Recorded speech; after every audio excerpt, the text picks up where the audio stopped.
11 and Fat Bastard here, a product that I'm sure you will like. It's booze, so good old background noise, eh? Not exactly my favourite thing in the world, especially this one because I really don't know what the hell I'm getting into. It's Mr. Banks Brewing Co. Oatmeal Stout, a smooth, roasty, oat-filled stout. It proudly brags. There it is. There's all the other details. And you may notice it's based in Seaford. Now, Everyonians probably know Seaford is a Bayside suburb near the infamous white trash shithole, although it's very gentrified nowadays, Frankston. In Australian white trash speak, Bogan, it's called Franger. Although you really should drag that like you've just had a stroke, so you really should say Franger. But imagine a sort of inflection Hughesy would have. Dave Hughes, an Aussie comedian, he is the epitome of Bogan. So this is about 20 minutes up the road from Franger, and it's a reasonably nice suburb, a pretty nice suburb. It's an affordable Bayside suburb, relatively speaking. I mean, if you've got a house right, the back's right at the beach, unless it's 1970s America, a bit of an in-joke for those who get it. It's $1 million home. But hell, let's dig in. There's nothing better to do. Bastard spat at me. I suppose I should warn you, it's a 5.5% alcohol, which is actually so-so. Pretty normal nowadays in Australia. Got rid of the 7 or 8% alcohols being common because they changed the tax rates, so it just became needlessly expensive. They make them that strong mainstream brand, so now they're about 5.5%. So this is very mainstream in booze content.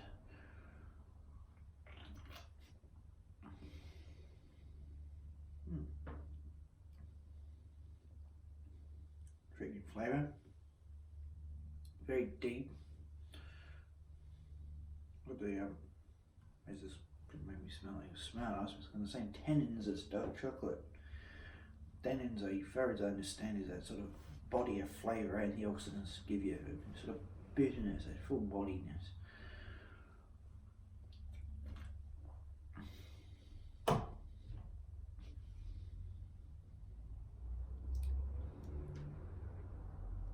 It's a very, very, very subtle underlying sweetness, very subtle.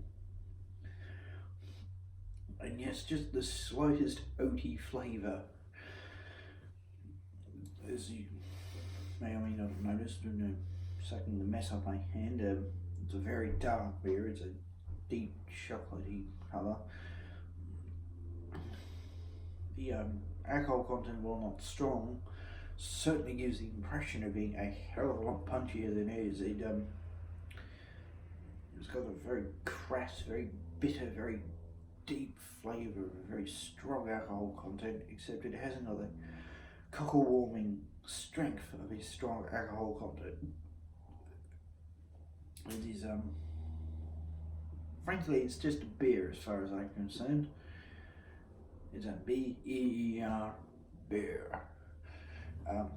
It's an exotic one. How often do you see them made out of bloody oatmeals? And I believe Stout, if you're a connoisseur of the alcoholism, is a darker and tastier variant. But I'm not a connoisseur of said alcoholism. I am just an interested bystander of following the results. That video I did on the blueberry NEIPA did exceedingly. My first video that did any numbers other than you can count it on this fucking hand. I'm giving the people what they want, but this isn't what I want. This is not the product for me. It's just fucking beer, as far as I'm concerned. But hell, if that's literally what you want a beer, a fancy beer, because it's being imported from probably the far side of the world, so it's not cheap, and it's got a weird starch to help create the alcohol itself. You'd be bad not to get Mr. Banks Brewing Co. Oatmeal Stout, especially if you're one of these people who rail against all these fucking faggy beers, you know, mango puree and unicorn queef and, you know, bloody chocolate and bloody jalapeno and lime and lemongrass beans. It's an Asian fusion. You just want a fucking beer, but you want an exotic beer. There it blows. Don't say I didn't warn you. Fat bastard out of here.